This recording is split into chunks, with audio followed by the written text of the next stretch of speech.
नमस्कार। स्वागत है आपका आपके ही अपने YouTube चैनल संस्कृतानुराग पर।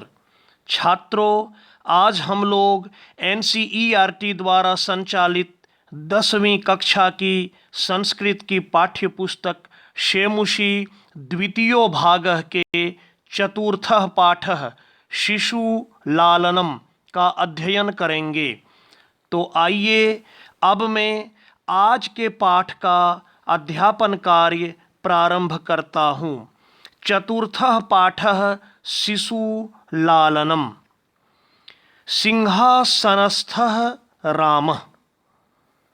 राम सिंहासन पर बैठे हुए हैं। ततः प्रविशतः विदूषकेनोपदिश्यमान मार्गौ तापसो कुशलवौ। तभी प्रवेश करते हैं विदूषक के द्वारा उपदेश किए जाते हुए तपस्वी कुश और लव। विदूषकः इत इत आर्यो।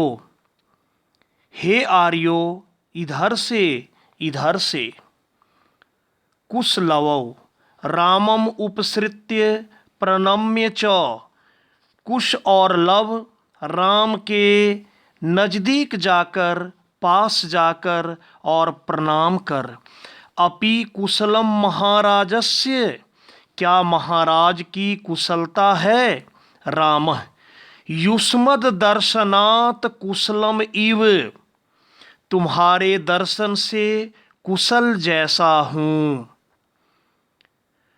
भवतोः किम वयम अत्र कुशल प्रश्नस्य भाजनम एव न पुनः अतिथि जन समुचितस्य कंठाश्लेषस्य। अब राम कहते हैं कि क्या आप दोनों के कुशल प्रश्न का ही मैं यहाँ पात्र हूँ? परिस्वज न पुनः अतिथि जन समुचितस्य कंठाश्लेषस्य। क्या फिर अतिथि के गले लगाने का नहीं? परिस्वजस्य गले लगाकर। अहो हृदयग्राही स्पर्शः। अरे हृदयग्राही स्पर्श है। फिर यहाँ देखिए, चित्र के नीचे लिखा है आसनार्ध उपवेशयति।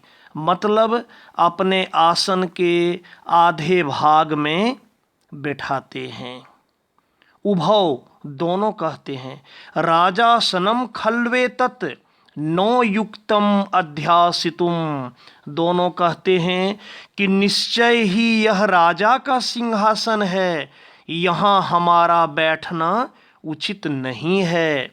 अब राम कहते हैं सव्यवधानम नो चरित्र लोपाय।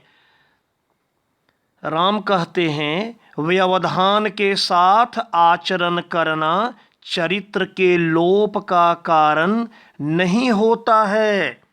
तस्मात् अंक व्यवहितम अध्यास्ताम सिंहासनम।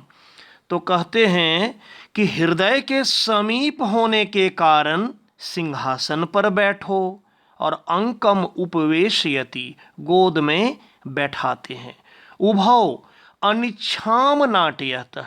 ये दोनों कुश और लव अनिच्छा मतलब अपनी इच्छा को जागृत नहीं करते हैं, सिंहासन पर बैठने की इच्छा नहीं रखते हैं, और कहते हैं राजन अलम अति दाक्षिण्येन।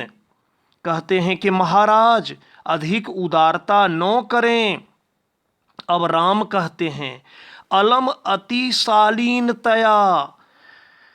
अत्यधिक शालीनता या शिष्टाचार न करें।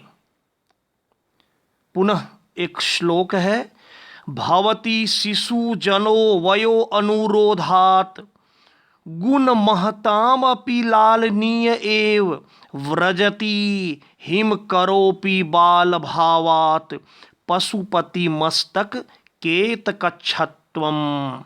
कहते हैं कि भवती शिशु जनो वयो अनुरोधात् गुण महताम अपि लालनीय एव।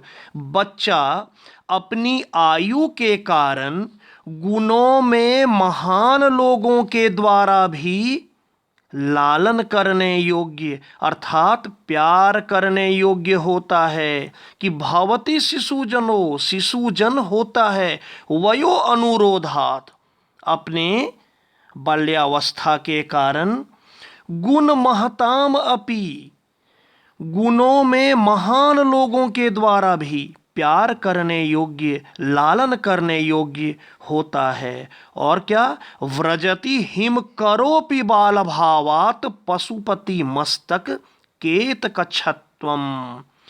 कि चंद्रमा भी, हिमकर अर्थात चंद्रमा भी बाल भाव की सुंदरता के कारण भगवान शंकर के माथे पर केतक छत्वम, केतकी के फूलों से बने हुए जूड़े का रूप धारण कर लेता है। तो चंद्रमा भी बाल रूप होने के कारण भगवान शंकर के माथे पर धारण होता है और केतकी के फूलों से बने हुए जूड़े का रूप धारण कर लेता है। तो आप लोग भी तो बच्चे हैं, बाल रूप है। राम एषः भवतोः सौंदर्यावलोक जनितेन कौतूहलेन पृच्छामि।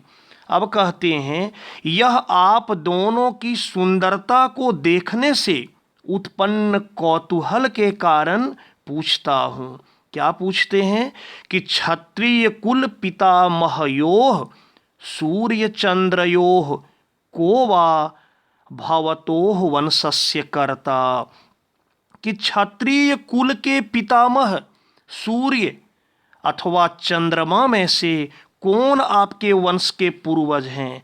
राम पूछना चाहते हैं कि आप किनके वंश में उत्पन्न हुए हैं? आप सूर्यवंशी हैं या चंद्रवंशी? क्षत्रिय कुल के पितामह सूर्य अथवा चंद्रमा में से कौन आपके पूर्वज हैं? तो लव कहता है भगवान सहस्र दीधिति, कि भगवान सूर्य अर्थात मैं सूर्यवंशी हूं।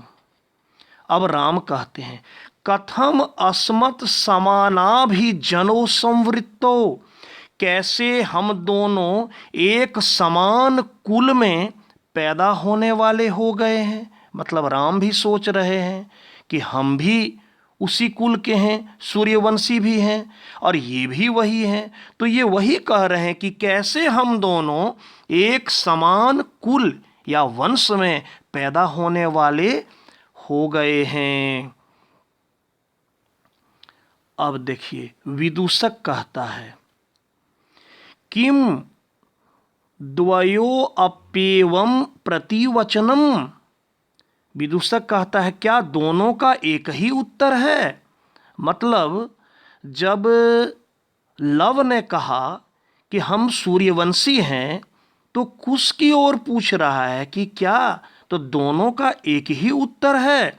तो लव कहता है, भ्रातरा आवावाम सौदर्यो, हम दोनों सहोदर भाई हैं।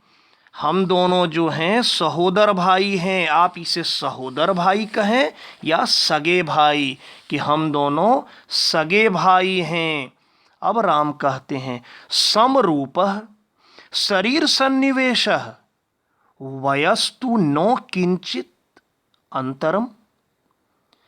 कि दोनों का रूप एवं शरीर सन्निवेश भी एक जैसा है और उम्र में भी कोई खास अंतर नहीं है। समरूपः, दोनों का रूप एक है। शरीर सन्निवेशः, शारीरिक संगठन भी एक जैसा है, शारीरिक सन्निवेश भी एक जैसा है।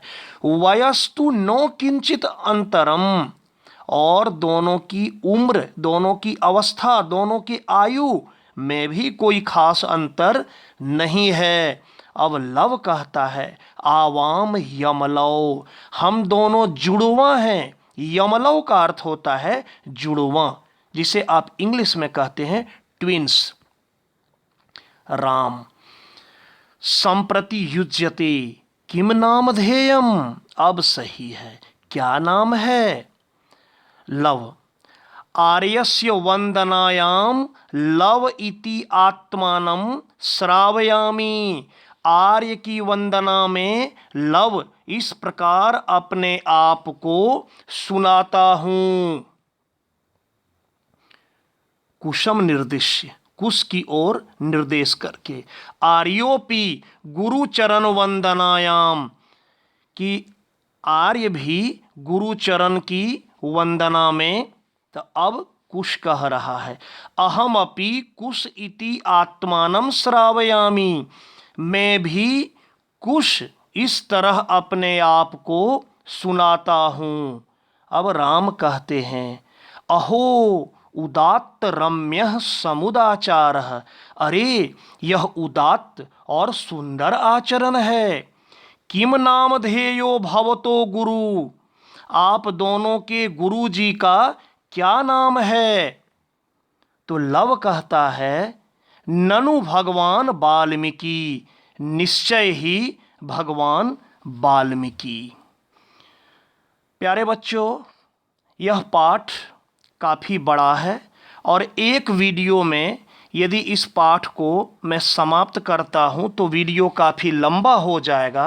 अतः मैंने यह निर्णय लिया है कि इस पाठ को मैं 2 वीडियो में संपूर्ण करूंगा एवं तीसरे वीडियो में मैं प्रश्नोत्तर कार्य कराऊंगा।